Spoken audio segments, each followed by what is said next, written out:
Hey everybody, welcome to MLM Leadership University. I so much look forward to these, the middle of the week, and think, oh, well, this is tonight. You know, we got this beautiful thing going on tonight. So we're happy to have you join us. Our purpose is to help people grow, to educate, equip, and empower entrepreneurs and create independent servant leaders. Leadership is taking a new meaning for me. Tonight our goal is to equip and empower you to be the best leader that you can be so you can build a strong and profitable business and put the 10 core into action. This is the how to best utilize and optimize and energize that for you and your team, let alone make us better people. So in network, this is what I'm realizing. Eric Worre did a talk the other night where he said that network marketing has kind of outgrown its leadership. We need leaders. We need these role models. We need guiding people. So he is advocating that, and actually John Maxwell is coming out with a book. What is that called? Oh, I'll have to get the name of that book again. But it's going to be launching in July. And it is his first book after 110 books that John Maxwell wrote. It's the first book for a network marketer, especially for this profession. He called together chose 20 top earners, top people in network marketing to be on his advisory board for this book. And then they each invited, to be to counsel him and I guess to get feedback and all that about what's needed in the book. And then they each invited 5 people. So he just presented the material to 100 people about the new book. And so he actually did a training on it, and I believe they're called ambassadors. And the book is going to be available through ambassadors to the network marketing profession. It's going to bypass a publisher. So it's exciting news because it's the first time ever he's written a book for a particular industry.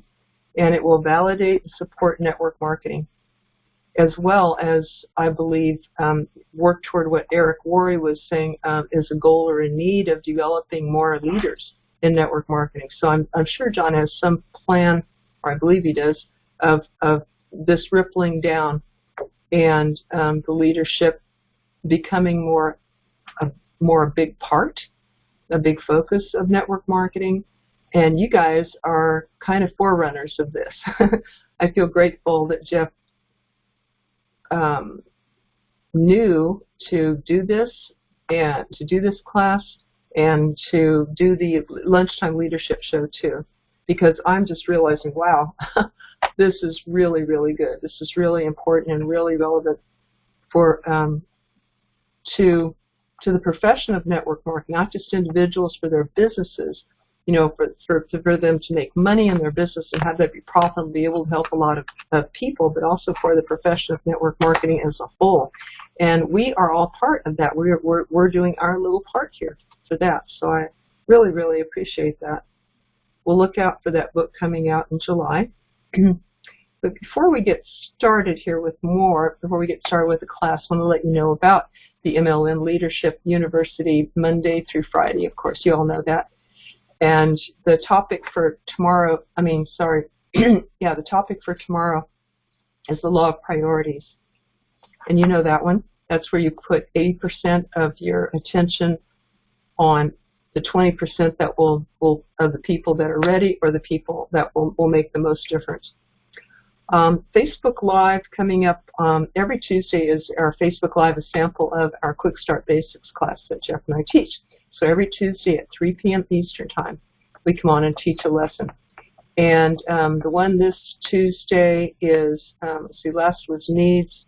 This one is how to make your team produce.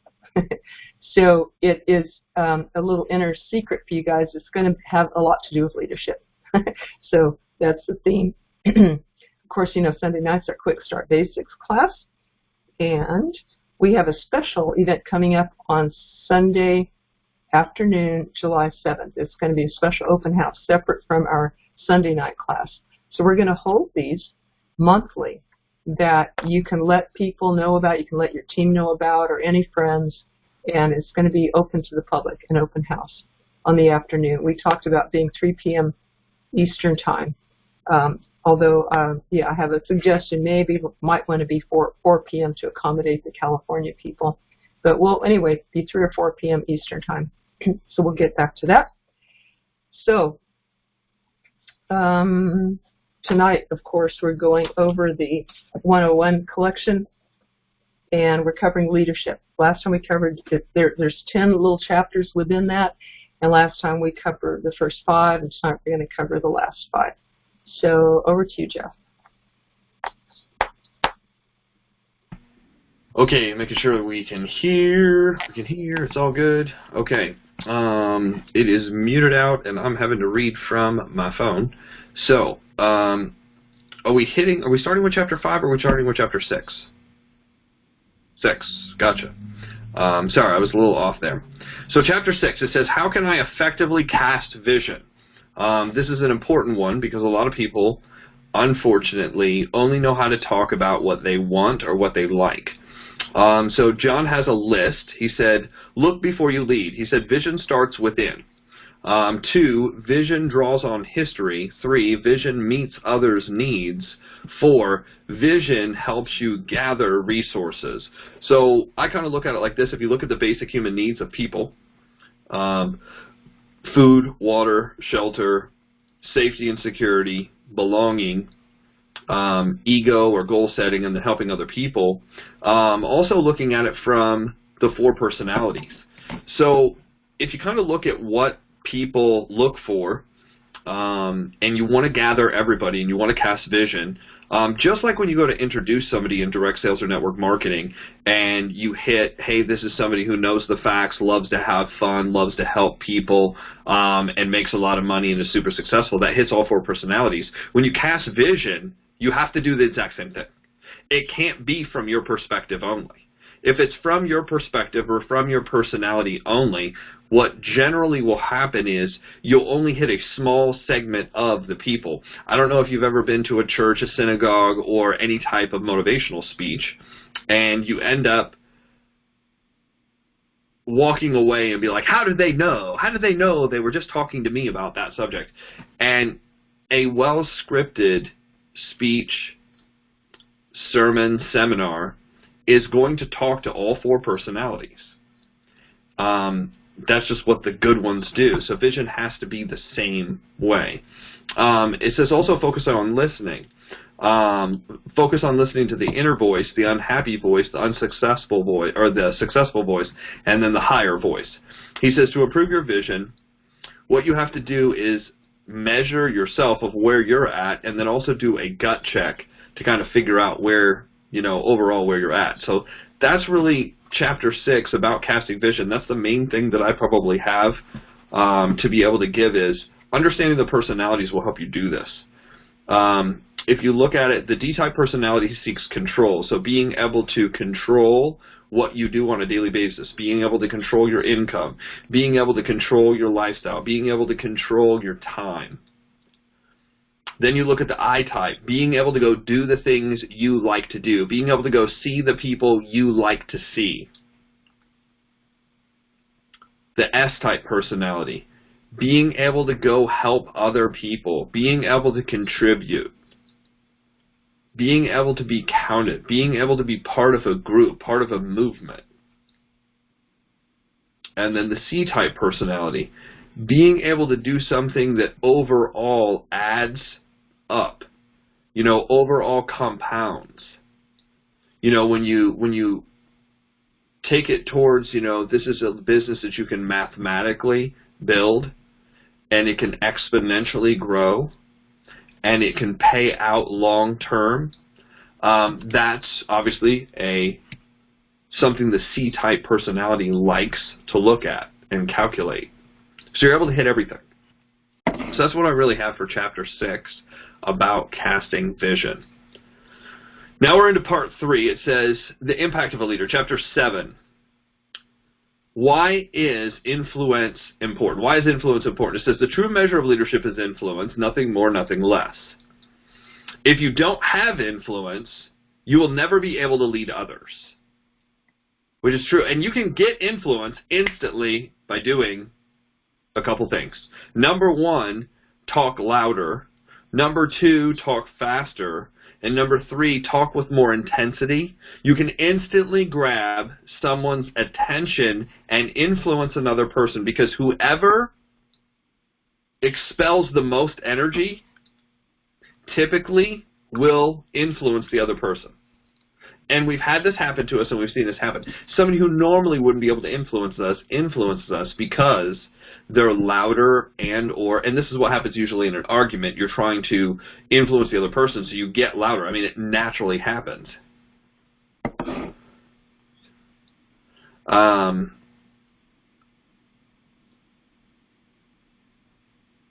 If you don't have influence, you'll never be able to influence other people. So the unfortunate part is being the nice person inside of direct sales and network marketing necessarily won't recruit a lot of people. Being the supportive person necessarily won't recruit a lot of people. Being the backup person won't necessarily recruit a lot of people. In the beginning, you have to bring people on board. That's what it's all about. Next, it says true leadership cannot be awarded, appointed, or assigned. Now, you can have somebody take over, but you have to make sure the person who's taking over has the qualities already to be able to lead. They have influence already. They might not be the most influential, but they are influential. Therefore, by basically gifting them the opportunity to influence, they gain more influence.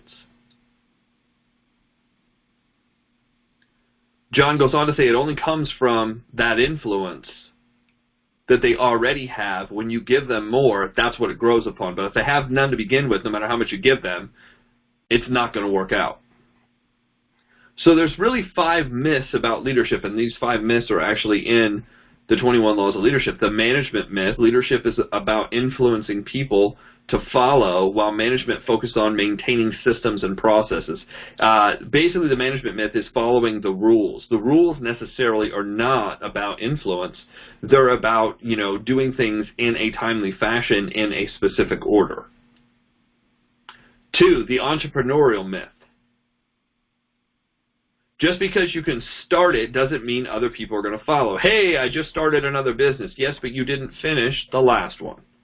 Yes, but you didn't do anything in the last one. So therefore, just because you were in a bunch of things doesn't necessarily, you just started another one, doesn't necessarily mean everybody will come running to. 3, the knowledge myth. Knowing does not equal following. Somebody who's like, I've read all the books, I've got all the knowledge, I know exactly how this works, but you've never put it into action. So therefore, there was an argument, do you really know, until you've actually done. It's great in theory, but so often people follow people who actually haven't done it, and they're trying to learn it from somebody who hasn't done it. Therefore, even when they do apply it, it doesn't come out right. Number 4, the pioneer myth. Getting there first or getting there in front of everybody else doesn't necessarily mean you're leading if no one ends up following you. Just because you're there first doesn't mean you have influence and you've gained a following behind it. Because there are plenty of people that got to Bitcoin first and bought in, but then were idiots and sold and didn't stay around. I know a couple people like that. It's unfortunate. But did you get a lot of other people to follow and contribute, and did you benefit from that? Just because you were there first doesn't mean anything, unless you kept it and told other people. The position myth. Title alone does not grant or transfer leadership. Just because somebody says, hey, this is the director of sales, the director of the management department, blah, blah, blah, blah, blah. As my good friend John says, he's like, I was the head custodial engineer.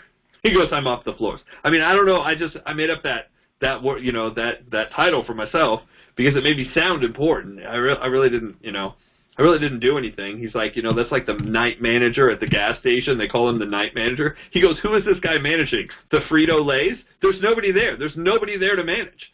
So what are you managing? You know, you might be organizing, you might be checking people out, but there is no managing going on if there are no people. So it says leadership without leverage. The ultimate leadership without leverage, he says, is basically a volunteer organization. But if you have to look at MLM or direct sales or network marketing, it really is a volunteer organization. People don't have to join. They decide to join, and they decide to join with you. So then you have to be the best example to be able to do something. It says followers in voluntary organizations cannot be forced to get on board. If the leader has no influence with them, then they will not follow. So that's what John has for Chapter 7. I'm going to do Chapter 8, and then I'm going to turn this over to Bess to get her first 3 chapters, and then we'll finish up. Chapter 8, it says, how does influence work? It says, real leadership is being the person others willingly and gladly and confidently follow. Sociologists tell us that even the most introverted individuals influence approximately 10,000 people during their lifetime. That's actually a quote that I wrote down because that was one of the most important ones. Because a lot of people say, yeah, but I'm not, you know, nobody's following me, nobody's listening to me, you know. Well, that just shows, you know, that this was actually studied. And even people that don't think they have influence up to 10,000 people in their lifetime. And that's the people who are shy or introverted. Can you imagine how many people you could influence if you just were like Jim? You know, you were a little bit more extroverted. You did talk to the people around you, or you talked to everybody you know. I mean, could you imagine how many people you could influence? Could you influence 100,000? I was reading about today in another book by John that he was able to, you know, this gentleman was able to influence over 100,000. I'm sorry, over 1 million people. So I like to use the phrase, someone's always watching. Someone's always watching. Whether you've been on time or not, whether you've been all in or not, somebody's always watching. So the nice thing is influence can actually be developed, for those of you who don't know. Influence can be developed. He says, number one, positional people follow because they have to. So this is like the 5 levels of leadership that John talks about. So in positional leadership, people follow you because they have to. When the leader lacks confidence, the follower lacks commitment. You need to know your job. You know, if you're given a position, you need to know your job and do it well for people to be able to follow. You have to relate to the people. You have to be aware of the history. Walking into a bad situation, you have to identify that and say, hey, look, the situation's been bad here. I've now been given this chance or put in charge, but, you know, I know up until now this hasn't worked out real well, so let's figure out a way to make it work. Accept responsibility, always do your best, do more than is expected, and offer ideas to improve or enhance. That's in positional leadership. The next level is permission. Permission comes from someone gives you the permission to lead them. And the only reason they're going to give you permission to lead them is this is where the relationship comes in. Rapport comes first, relationship comes second. How do you do that? He said, number one, you have to love people. Number two, you have to help everyone succeed around you. Regardless if they're part of your team or part of your direct upline, you really want to help everyone. If you're known for helping everyone, that will spread. How you do anything is how you'll do everything. He says, be empathetic and strong.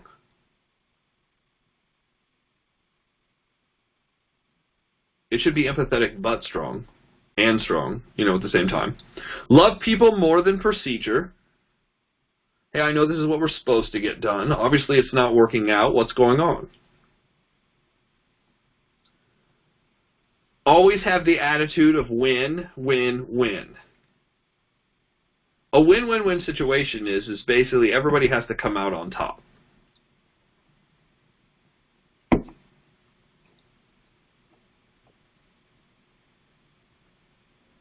So he says, include others and announce others involving others. So it's like you constantly want to bring new people into the mix, share with everyone that they're involved,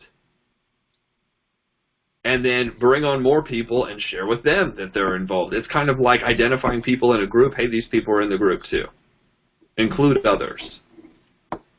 Last, you have to deal with difficult people. That's one of the harder things to learn how to do. I'm not going to get into this because this is taped, but if you think the hardest thing about network marketing is bringing people into your business, congratulations, you've learned the 20%. The 80% is once they're in your team and on your team, how to deal with the people, not only the ones you want, but all the ones that necessarily cause issues. Because won't that be fun? In the beginning, you wanted them. Now, all of a sudden, you're questioning, do I really want these people? Production. Production. So that's the third level of leadership. John says, number one, decide to grow. Decide to grow. That's the first thing you have to do. Decide to grow. Number two is write a purpose statement. A purpose statement is, why am I doing what I'm doing? Why am I doing it? Make what you do part of the purpose statement. Be accountable and develop accountability. Prioritize your priorities. That actually took a little bit to kind of read. I was like, is he saying the same word twice? Prioritize your priorities.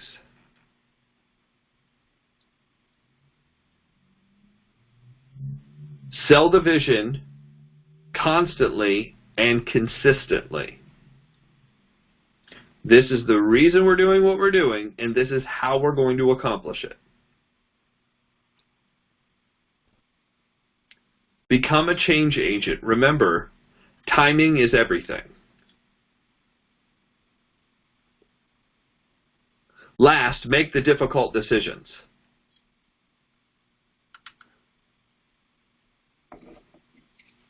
Number 4, people development. It says people first because they are the most important. Develop people with a purpose. What are you trying to get done? What are you trying to accomplish as you develop people? What do you want? That was really something that I was like, man, I have no idea.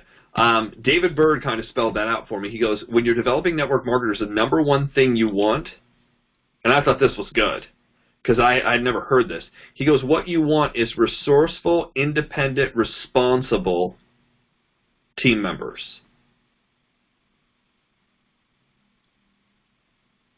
I mean, think about that. Resourceful, responsible, independent. They can figure it out for themselves. He goes, if they always have come back to you, you haven't developed a team. You've developed a babysitting club. I was like, wow. And that's actually helped me so much. Like when I learned what we were trying to create, that helped me so much create some of the processes that I believe so much in because I had seen two different paths. I had seen a dependent. See, a lot of people are like, make your team system dependent. I'm like, you didn't make your team system dependent. You made it you dependent.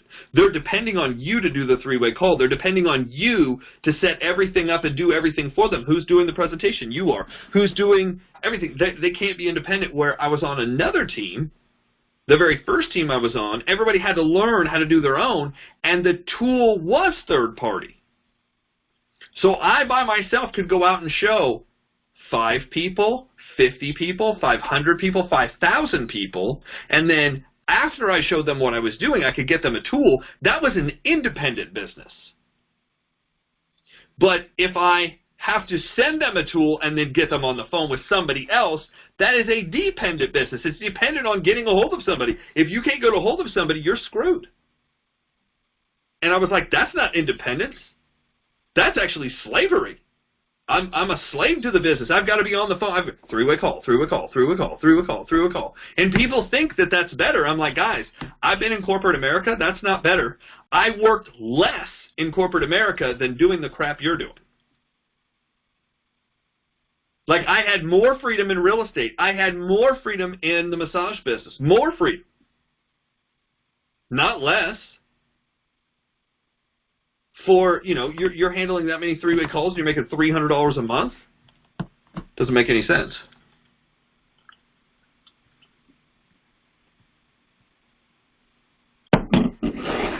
Where was I? I digress. People development. Develop with a purpose. Be the model of what you want your team to do.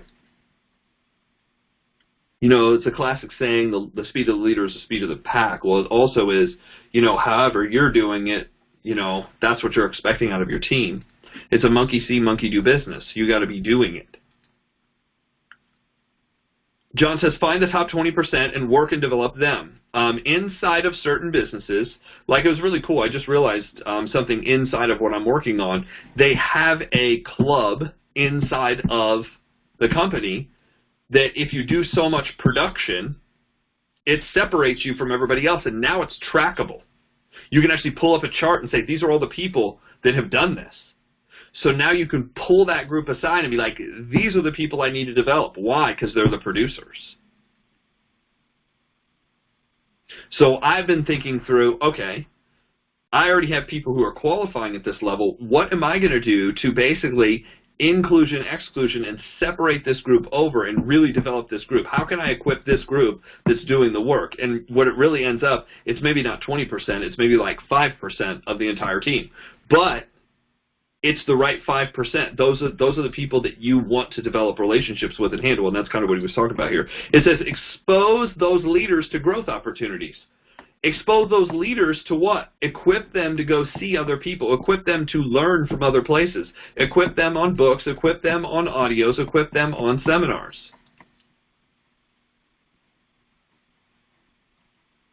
By winning, you attract winners to your team.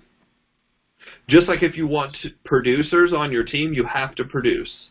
It's almost physically impossible that you will attract a producer if you're not a producer. And that was really depressing to me. I was like, man, I just want consistent producers. And they asked me, are you a consistent producer? I said, no. They said, unlikely you will get one of those on your team. You wouldn't even know what one looked like. I was like, oh, well, yeah, that makes sense. Surround yourself with an inner circle that complements your leadership. The last part is personhood. Personhood is kind of getting to the point where people know that you're going to go do it because of what you've done in the past. You've set such a record and you have such a reputation that if you say you're going to go do something, people believe it before you've even done it. It says your followers are loyal because you were first and you accomplished the last time, basically. You have spent years giving and growing people, and people know it. They can see those people around them. You become a consultant, and others come to you for help and answers. Your greatest joy comes from helping others grow and succeed. And it says you transcend the organization. So he goes on to finish this out. He says the higher you go, the longer it takes. So the higher you want to climb, necessarily, the longer it takes. Now, what's interesting inside of direct sales is you can personally produce and get yourself really high on the comp plan. The problem is you might be able to get there, but to develop a team to get there will take longer because it takes longer to develop other people. But the farther you go, the bigger your team believes they can go because the speed of the leader is the speed of the pack, and you are the lid to your organization, the people who know you. The higher you go, the easier it is to lead. So obviously the more money you make, the more impact you'll have when you do talk to somebody who understands. The higher you go, the greater the need for growth. You never leave the base level. It's kind of like you never leave the basics even though you know the more complicated stuff. You're still teaching the basics. The basics are the basics. You just might have more insight to how they work at a bigger level. If you're leading a group of people, you will not be on the same level with everyone.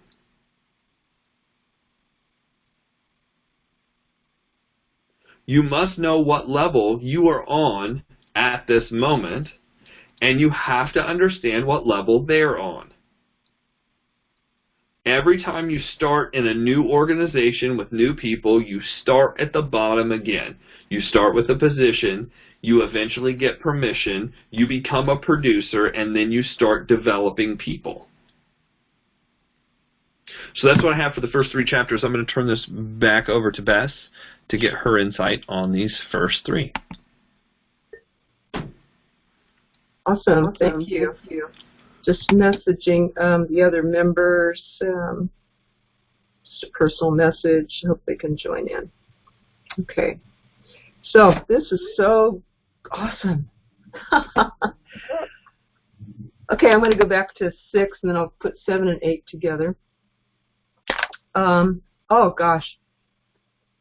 I love that he says there, well, thank you, Jeff, for the disc connections with this chapter about vision and what the vision is for each, or how you have to appeal to the vision of each of the people if you're leading your team. And I love where he says on the beginning, you can seize only what you see. So, you know, Robin Williams and the Dead Poet Society says seize the day. So we can only seize what we see. We can only have what we dream. And yesterday I spent some time with this, dreaming again, and seeing new things, seeing new possibilities of my work as a therapist and what that can do in the world, what good it can do, and you know, what is my niche? What talents do I have that can solve a need for people, that can make a better life, can plug into exactly what people need. And then I just happened to look at the quote of the day in my spiritual book. The quote for the day yesterday was that our dreams simply open our minds to life's possibilities. So it kind of confirmed that I was doing a good thing, an appropriate thing, an important thing to dream. And that opens the door, rather than, because we can look at the lack or the problems or what hasn't gone right so far, or I haven't done it so far, so how do I know I can do it or make an impact on the world or do everything I came here to do, I'm supposed to do. I haven't done all that I can so far, so how do I know that's going to manifest? I was just questioning a lot of things. But the act of dreaming, I think that's a divine thing that can come to us and give us this vision. I don't think it comes from our little self, our lower self, our human self, our negative self. I think it comes from something bigger. And John Maxwell mentions God in here, which I like. And we might have a different word for God or higher power, the universe or life or whatever. But, you know, he mentions this thing, that this must be a part of your success formula. So I agree in whatever word we might want to have for it.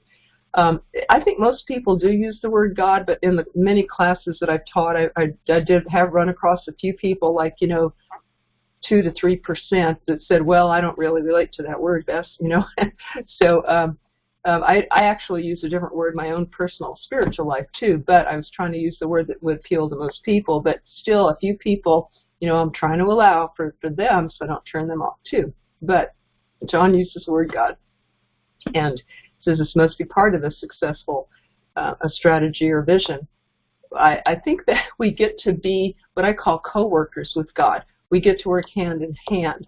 We get to have this great privilege of creating and being vehicles for helping people in this world, and that God works through us. And that is the greatest privilege ever in our whole lifetime, to have this vision, this purpose being given to us, and that we say yes to it. And we don't say, well, how can that happen, God? Just say yes, for gosh sakes. Who was it? Richard Branson. Just say yes. Figure it out later. And, you know, if it's given by God or some divine impulse or from your heart, some higher purpose, trust that. for gosh sakes. I was in fear one time and about, well, how can I do this or that a long time ago. And then I just started realizing this. If you don't trust God, who are you going to trust? And it was a big old joke on me, like, oh, what am I fearing here? The one thing that I can trust, so why not? Why not give it? If I can't trust God, who can I? So why not give God my trust? And why not give a divine dream that comes your way your trust, that speaks to your heart? Because I don't think this is just from your lower self. I think this is something big, something important. You each are here because it's spoken to you. You know what I mean. You who are listening to this and you who are attending here tonight, you all know it. And trust that and love it and nurture it like you would a tender plant that deserves your belief and your love and your attention, your commitment to it, to help it grow big and strong and help it to produce fruit for the world. Trust that and love it and care for it and agree to be your dream's caretaker and parent, to help it grow strong and big and do what it needs to do and it came here to do. So John says, what gives you energy? What it lights up your life, because you deserve that. You deserve to have that in your life too. And the people that you will help deserve to have that. But I think the greatest joy is, the person who gets to be a vehicle for that, a co-worker with God, as I call it. There's nothing greater that I could possibly ever aspire to. And this equates to service, to life. And some people kind of get bored of hearing that term and think, well, yeah, service. But you know what? It's simple. But it is, when we really surrender to it and do it, it is the most wonderful thing ever in the whole universe. That's when we're the happiest, right? People that don't get depressed. Dave Peters says on our show the other day that when he doesn't produce, he gets depressed. So we like to help and serve and connect with people. John says, be sure in this chapter that your vision is about others. And how can you do that? You got to listen. And you got to listen for a problem that you can help solve. Your vision solves a problem. He said, find something that doesn't work. And that's exactly how Richard Branson made his billions or whatever he's worth. He would find things that didn't work that he wished were different as a consumer, and he would, create an airline like that or a record company or whatever. The things that were missing, and I heard Jeff say, what's missing? Or Tony Robbins or somebody. But find what doesn't work. And Robert Kiyosaki said, your job isn't to make money, it's to solve problems. So we find what doesn't work by listening. And I love when John says, discontent is the catalyst. And of course, we need a team to do that. So that is why we need each other. Let's see what else. Think about what you like, the change you'd like to see in the world about you. Okay, and on to chapter 7. John said when he became pastor of this church, he had all these qualifications and all this resume and stuff, and his dad was a pastor and trained him and taught him, and went to school and had all the degrees and all this stuff. He had everything. It looked perfect on paper. But he gets to the church, he finds out he is not in charge at all. This guy named Jim is in charge. Nice name, huh, Jim? But so he said the people looked to him, he influenced them, they followed him. Only one problem is sometimes Jim led them astray. He led them off track. So, in fact, Jim would sometimes rebel against John. So what he did is he knew he had to call in this guy. It was sort of like a standoff between the two sometimes. So he had to get this influencer on his side. He had to get them working together, not opposing each other, so that Jim didn't kind of, pull the rug out for whatever John was trying to do. So he calls him in his office, and he has this talk with him. And he said, now look, I know, John said to Jim, I know that you are the boss here. You're the influencer. But And I know that you could lead people away from whatever direction that I want them to do. But in the end, it won't be as good for them as if you and I work together. So what do you say? You know, we could do this. And it went deeper than that. It was a beautiful, beautiful talk that he had. And sometime I'd like to maybe play that so everybody could hear it. That was on an audio. And Jim, he stood up, he turned away, and he turned back, and he had a tear in his eye. And he knew that was the right thing. He knew it was important to work together, not battle. And he said, yes, you know, let's do this. And it worked for years after that. They worked together. And before John would ever present something to the congregation, an idea that he had, direction he wanted them to go, he would run it by Jim first. So Jim felt included, important, and he had a role because he had a pulse on what the people would work for the people, and also how he could influence the people to get on board with this. Or maybe John would alter it, you know, with Jim's suggestion too. But it was beautiful how he used love. You know, he connected with him and said, I really do want to work together with you instead of against you. You know, you can keep doing this and you will win for a while, but in the long run, you won't. So how about if we work together and make it a better thing? So John mentions that people who volunteer do it from the heart. And I had the opportunity to lead huge California teams for 4 years in the spiritual path that I'm in, the nonprofit spiritual organization. And it's true. It was just a sheer joy to do it, and we hardly ever had any problems, no personality problems or anything like that. It was just amazing. It was like heaven on earth because of all the love that flowed around. It all came from the heart. They said volunteer people, they're doing it because they want to. They're working from the heart. And I thought, wow, you know, good thing I'm not in corporate, or this isn't a paid job or something like that, because people would be there because they had to. These are all people who wanted to, and he did this out of love. So it was sheer heaven, working with the best people, some of the best people on the planet for 4 years. I heard the other day that all success comes from the heart. All success comes from the heart. That is a heck of a profound statement. All success comes from the heart, not from the head, the pocketbook, maybe even not from our, it didn't say all success comes from your track record. He didn't say that. I think it was John Maxwell said that. He said all success comes from the heart. It didn't conclude all that other stuff, but that's a pretty profound statement, I think. And a fellow named Bob Bourdain the other day, Tom Chenault interviewed, said in essence that the new measure of success is able to love and connect with people. So there are people in business that are an example of this, and they're wildly successful because their people just love them to death. And of course, in network marketing, it's like that.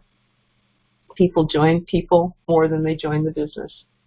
If people quit a job, it's because they quit. They can't stand the manager. Maybe they love their job, but they can't work with the manager. He who thinks he leads but has no followers is only taking a walk. So it really is about how much we care about people. And into chapter 8,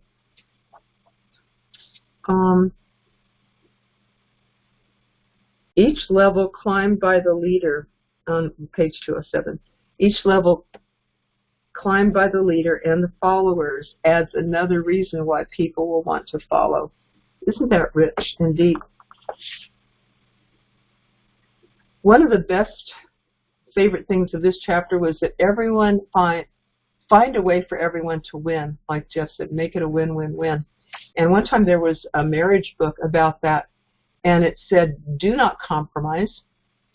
Keep searching for a way and a solution until you both win. Nobody needs to be a loser. Find a way for each of both the couple to get all of your needs met. Keep searching and finding that way. Do not give up. Do not settle. Do not tolerate. Do not stop until you make it a win-win. Find a solution to where, each person can have their independence or their creativity or the thing that they're needing to do. Never give up a basic need that you have, because there's always a way to meet it. And if you're working as a couple, you're working as a team, you're working as a leader, find a way for every single person. We don't want any one individual to be sacrificed. We want to bring them all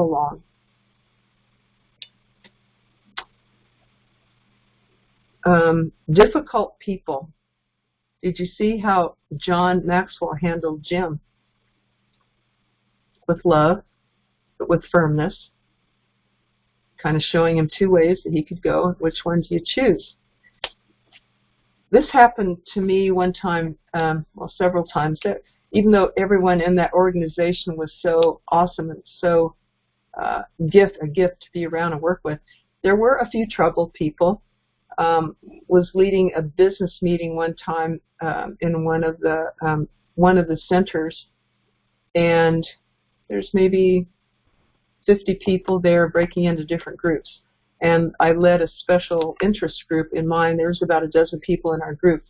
And there's this one fellow that I will call Bob, and he was kind of troubled by some things. He kept bringing the conversation around to himself and kept finding fault with things and kind of disturbed the flow or the direction that I was trying to lead the meeting. But I could sense Joe's need to feel important, to matter. And so what I said to him that just instantly brought harmony to the group and peace was, I said, did I say, Bob, his name is Bob. So I just said, Bob, you bring up a good point. You bring up an important point. And let's you and I talk about that after the meeting, just you and me. So he was content that he sat back and he was quiet and he let the meeting happen, knowing that he was important, he mattered, and that this thing that he was concerned about, whether important to us or not, but it was important to him, that this thing was going to get addressed. He was content. He got what he wanted. So one way to handle difficult people is to address what they're really needing underneath all that, and not try to block them or stop them or counter them or argue with them or anything like that. And that's how John handled Jim. And lastly, for this chapter, I like the part on where he talks about making people, Jeff, you spoke about helping people be independent. I always like Eric when he sits down with a new recruit, or he would recommend, my goal is to make you independent of me as soon as possible. Do you agree that that's a good goal? And the person always said yes. So they understood right from the front, they're not to lean on him. And as Lisa Grossman would say, my job is to help you build your business, not to build it for you, to help you do it. Okay, over to you, Jeff.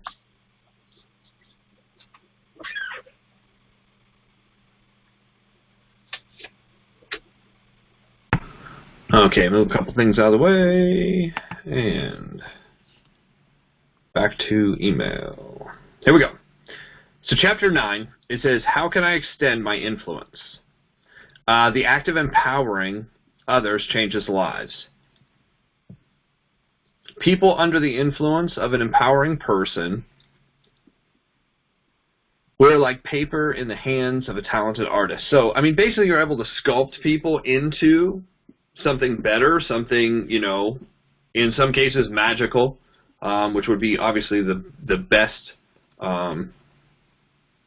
person is just somebody who, I think, if you're able to help somebody become productive and become a good person where they're going to go out and help other people, I think that's kind of the greatest thing that you're able to do. It says qualifications of an empowerer. So these are things you must have. Number one, position. You must already be leading them. Number two, you have to have a relationship. Relationships are forged, not formed. Respect. Cause them to want to be empowered. Commitment. Commitment gives us a new level of power. and then the right attitude. It says, when it comes down to it, empowering leadership is sometimes the only real advantage one organization has over another in a competitive society. So how do you empower others to their potential? Number one, you evaluate them. You have to evaluate three things: their knowledge, their skill, and their desire. Their knowledge is what they know. Okay, their awareness of what's going on.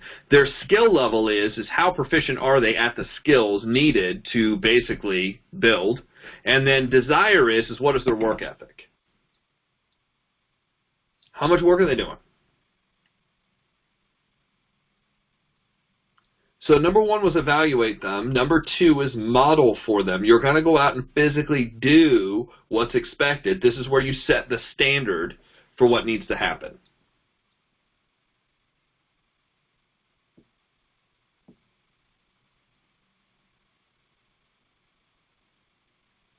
Obviously, there's an R that got put on here. It says give them permission. It's actually give them permission to succeed.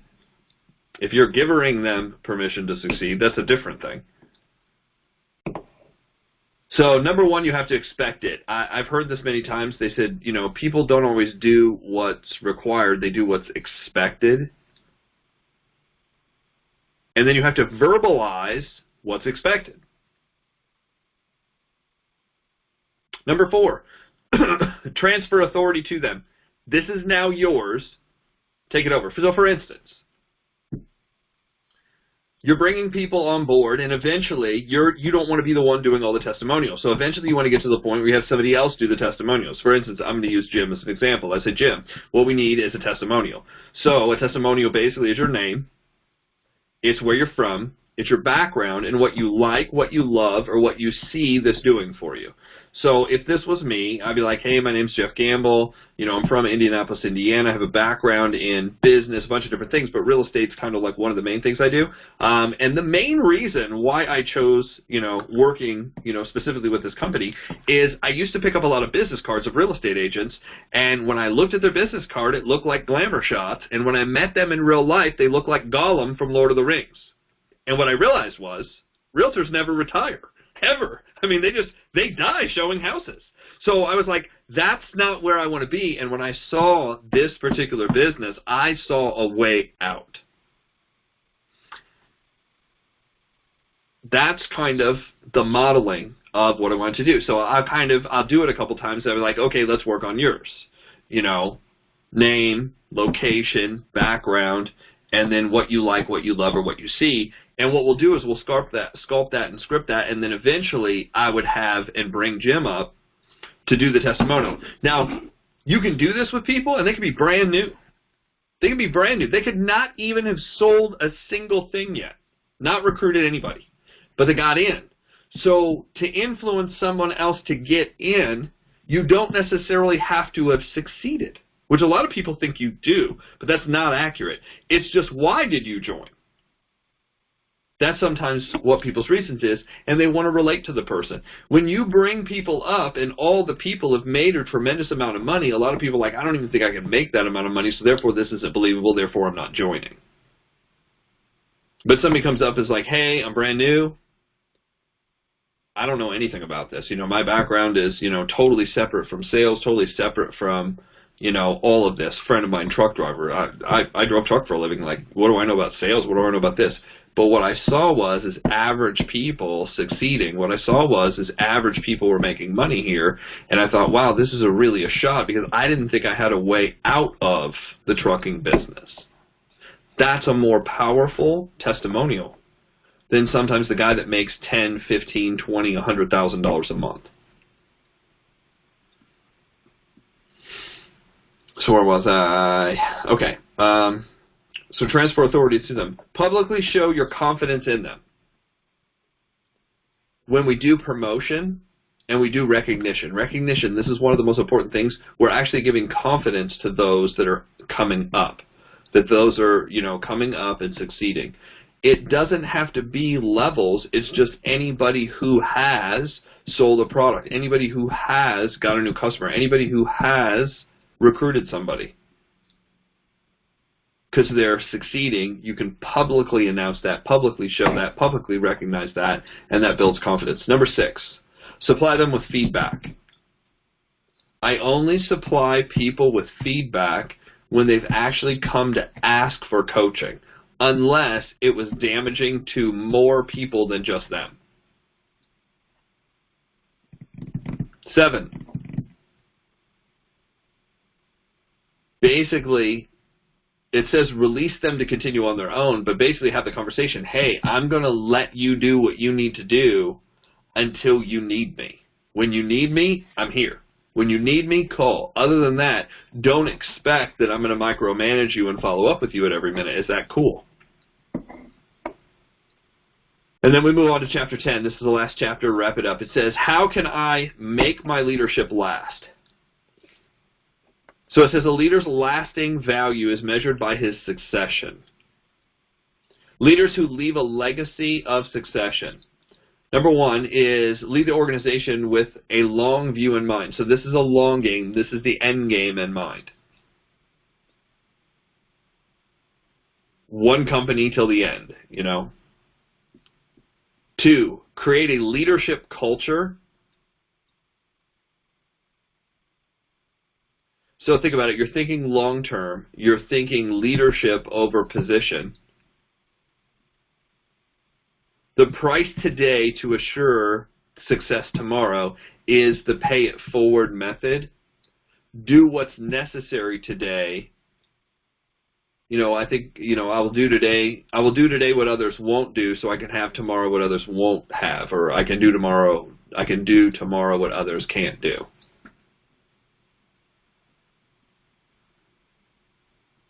And it says walk away from the organization with integrity. So basically when you're ready to go, you pass it on to someone else, and there is a public acceptance in passing. I've seen this done in another way. I've seen this done where the owner just leaves and there is no passing of the torch. It's just like, he's gone, new guys are in. Typically, that's not a good sign. Typically. And John even says, very few leaders decide to pass it on. Legacy is created only when a person puts his organization into the position to do great things without him. There was a really cool phrase inside of the movie Black Panther when the new son basically goes back to the land of the dead, I guess would be the way to put it, in his dream. And he meets his dad, and he's like, I don't know if I can go on without you. And his dad says, have I not prepared you? He's like, he said something along the lines of like, as a father, if I haven't prepared you to live on without me, I failed as a father. He's like, no, I'm good. He's like, I'm just really not ready to be without you. He's like, okay, well, I get that. But he's like, not being prepared to move on, that means I failed. And the same thing is true with succession. Is if you leave and people aren't ready to take on that responsibility, there's a difference between missing the person and being messed up without the person. So that's basically what I have for this particular book of books inside of the Real training. I'll turn this over to Beth to get her insight on these last 2 chapters, and then we'll open it up. Okay. I like that, the difference between missing and being messed up. Because one is normal and human, and, you know, that's, yeah. And then one is leaning on the person too much. So that would be like codependence or something unhealthy. Because we all have 2 legs to stand on, right? And we're all adults and we can think, unless we're mentally handicapped or something like that. But we can do more than we think, can't we? Especially when we need to. So, by the way, that book that John Maxwell's coming out with for network marketers is called The Power of 5. Pretty appropriate, huh? The Power of 5. End of July. So, empowering people. People will do more for people who expect a lot of them. So expect a lot No, we're not saying pushing or enabling or helping or doing it for them or any of those things, but just expect it, because that's like your belief in them. And we hold that belief in our people till they can hold that for themselves. So yeah, I heard that the other day. A really true teacher or leader, a true teacher, which is what a parent is, which is what a network marketer is, a teacher and leader for the people, a parent, they expect, and people tend to live up to that, how other people see them, for good or bad. It's very powerful to hold a certain vision. Well, I expect you to be honest. I expect you to be self-responsible. I expect you to not blame other people for stuff you did. I expect you to live up to your full potential, to be all that you possibly can be. And that's what we're really doing. Really in network marketing. There was a lady, a story of a man who went into an airport Christmas Eve, got a cup of coffee waiting for his plane, and the lady, he waits in line, it's his turn, the lady goes, "Hi, my name is Lily, what's yours?" And he goes, "Ryan." She goes, "Ryan, you know, where are you going?" "Cincinnati." "What can I make for you today?" "Well, I'd like this, this, this." "Okay, I'm going to make it real hot, put extra whipped cream and put nutmeg on it." "How does that sound?" "Great." "Are you going to Cincinnati to share the Christmas with family?" "Yeah."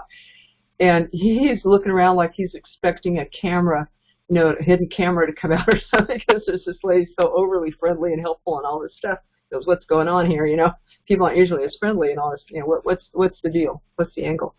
But the lady just said, well, you know, she ended up, you know, getting him to laugh, and he was laughing and she was laughing. They're talking about family and stuff like that. And she said, "Now, Ryan, go to Cincinnati and make some good memories with your family.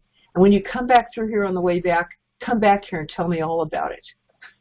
And he goes, "Okay." He walks away and he goes, "No, I have to go back and ask her. You know, it's Christmas Eve. You're here. You probably would rather not be here. You know, why are you so happy and so giving, you know, to be selling coffee?" And she goes, "I'm not selling coffee. I'm pouring happiness." And that gave her joy to do that. That's what she looked at as her mission. And I thought, network marketers, we're not selling product and getting other people to sell product. You know, we're not selling product and signing up people and training them.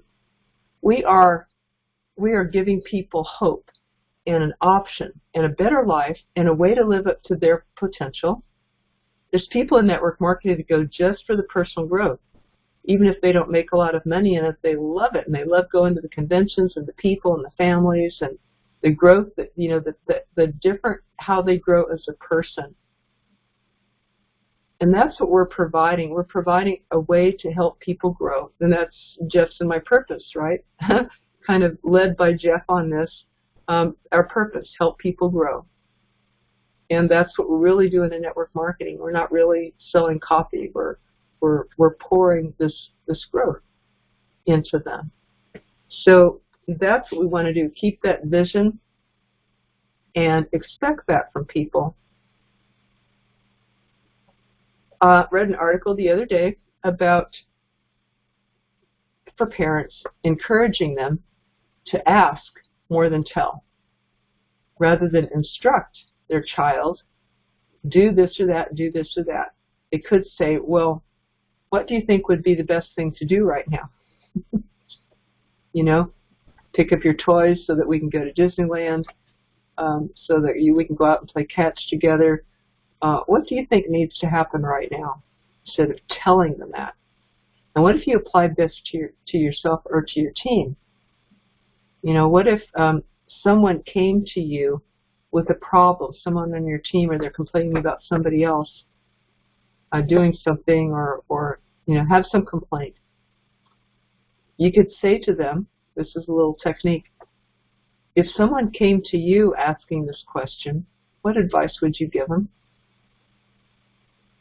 In other words, start letting the answer come from within them, rather than keep supplying the answer, telling, because guess what? There's a part of them that knows the answer. If they tap into that and will allow that and admit that and access it, and you can help them to access, I call it their higher self, or their inner guidance, or the God factor.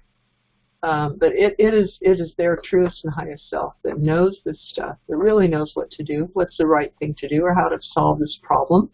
There's a creative spark in self in every one of us, and you can help people to access that. And so we as coaches and counselors help people to find their own answers. Rather than, oh, I've got all the answers for you. I've got all this experience. I'm going to give you the benefit of my experience. You know, what about first seeing how far you can take them? Maybe they do need to hear your experience because they've exhausted everything else. But first exhaust everything else. First give them an opportunity to search and find or even research and come back to you. So another question could be, what do you think you need to do? What do you think is the best thing to do? So empowering people. I like giving recognition a lot within our classes, on the classes, and also in the Facebook group. Sometimes people have successes that I don't know about. I'm going to try to remember to ask that more on the classes. You know, do you have a success, large or small, that we can celebrate with you today since the last class? Because it helps people then to look out. If they know they're going to be asked that question, it helps them to look out for it so that they can remember to say something at the next class. Therefore, they become aware of themselves and their own empower. It helps to empower them. They become aware of their own successes. Maybe the success just was that they worked on their 10-minute presentation this week. Maybe it was they ventured out and tried it once. Maybe it was that they made it to the call, even though life is created hectic and busy. Maybe it was a great success just to make it to the class that night. And so I like to acknowledge things large or small because it might seem small to somebody, maybe to them. I mean, maybe they're depressed because something, you know, came apart in their life, and they still made it to the call. Or the lady who lost her son and 4 days later, you know, showed up at Eric Worre's Beyond Leadership event. You know, she got herself there. So that would be just to attend. Sometimes it's a large success, and I like to recognize that in people too. So I'm going to start asking that more at the end of our calls or afterward. So y'all think about that so you can bring a success. You know, be aware of your successes, like being grateful, and be able to speak about them. And for gosh sakes, please, if you post it in the group so that we can celebrate with you, because otherwise we don't know what's going on in your life. Unless I happen to find your Facebook page, it happens to show itself in my feed that you're acknowledged for something. And Jeff and Brandy too. You know, I just happened to see the 2 times that I posted about you guys. I just happened to see it. You're probably doing a lot more than I even know. And, you know, let me know so that I can brag about you. Everybody.